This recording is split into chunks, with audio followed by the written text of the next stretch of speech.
नुआए ज़िया के साथ professor Zia.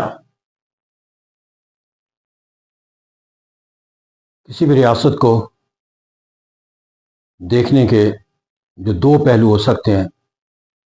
One is the positive aspect, other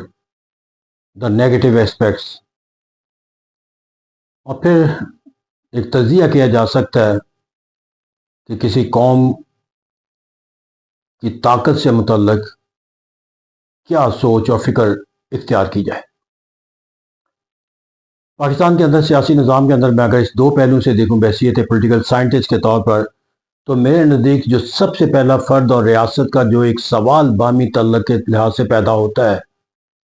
वो ये है कि जब तक ये रिश्ता ताकतवर ना हो उस वक़्त तक रियासत की तरक्की और खुशहाली का कोई तसव्वुर नहीं हो सकता। फ़र्द और रियासत का तल्लुक़ ताकत का मानी और मफ़हूम कैसे पैदा होता है? जब रियासत के अंदर होने वाली तमाम सरगर्मियाँ या रियासत के इस्तेमाल होने वाले तमाम वसाइल, इख्तियारात और माख़ज़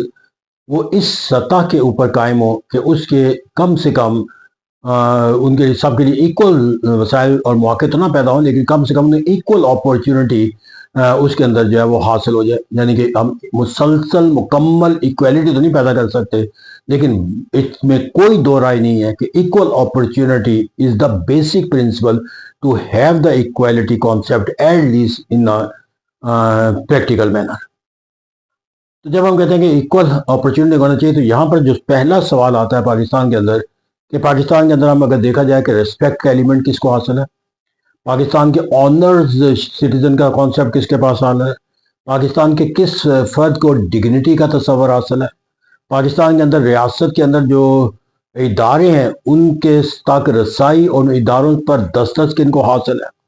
पाकिस्तान के अंदर जो होने वाले रियासत के जो वसाइल हैं उन वसाइल का जो हक है वो किन लोगों का तस्वर किया जाता है। अब मैं ये वो पहलू है जिसके अंदर,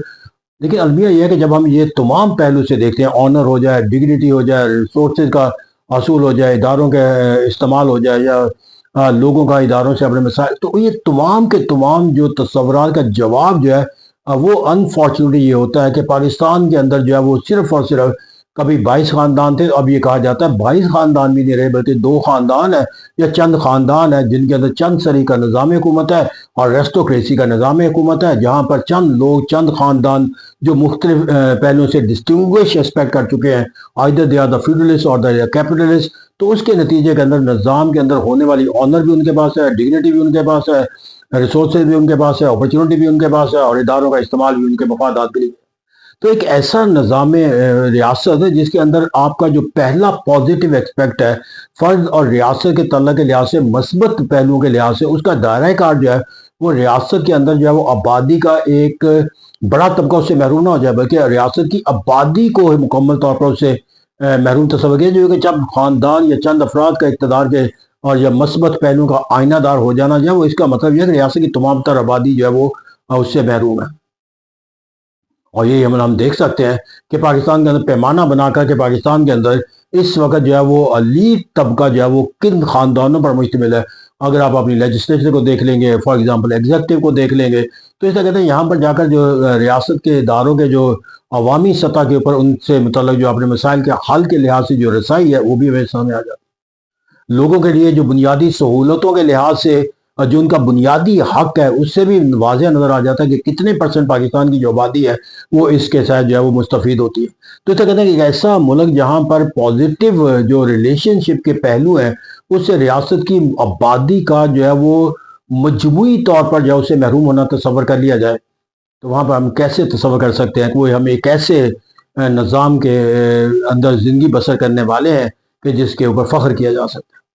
फिर यहाँ पर जाकर जो एक और हमें बयानिया दिया जाता है कि पाकिस्तान तरक्की की तरफ गामज़न है, खुशहाली की तरफ गामज़न है, हर आदमी को बने ये तस्वर है। लेकिन सवाल यहाँ पर ये होता है कि क्या पाकिस्तान के अंदर आज भी जो तस्वर है, क्या वो कानून के ऊपर अमल दरामद का तस्वर मौजूद है? क्या क्राइम्स का जो तस्वर है वो ख़त्म है? क्या पाकिस्तान के अंदर अनएम्प्लॉयमेंट का तस्वर ख़त्म है? क्या पाकिस्तान के अंदर जो है वो लिटरेसी का तस्वर कायम है? क्या पाकिस्तान के जो मेडिकल बेसिक लाइफ सर्वाइवल की सहूलतें दस्तियाब है वो किस सतह पर कायम है? ये पैमाना अब यहाँ पर कोई भी पहलू देख लिया जाए تو کہا جاتا ہے کہ تعلیم اشرافیہ کا حق ہے، ٹریٹمنٹ آف دا ڈیزیزز اشرافیہ کا حق ہے، یہاں پر جو ہے وہ بہترین سہولیات کے ساتھ رہائشی علاقوں کو بسر زندگی کرنا یہ ایک طبقے کا حق حاصل ہے۔ تو اسے کہتے ہیں کہ جب انسانی زندگی کی بنیادی ضرورتوں کے لحاظ سے لوگوں کے پاس اپنے لیے جو ہے وہ ایک احساس محرومی پیدا ہوتا چلا جائے، تو ایک ایسے نظام کو ہم کیسے کہہ سکتے ہیں جہاں پر ہر آنے والا دن جو ہے وہ کرائم کو جو ہے وہ کنٹرول کرنے کا حکومتی دعویٰ جو ہے وہ کمزور بناتا ہے، بلکہ حکومت آج خود جو ہے وہ کرائم کو کنٹرول کرنے کے لیے جو ہے وہ ایکسٹریم اقدامات اٹھانے کا جو ہے وہ تصور دیتی ہوئی نظر آئے۔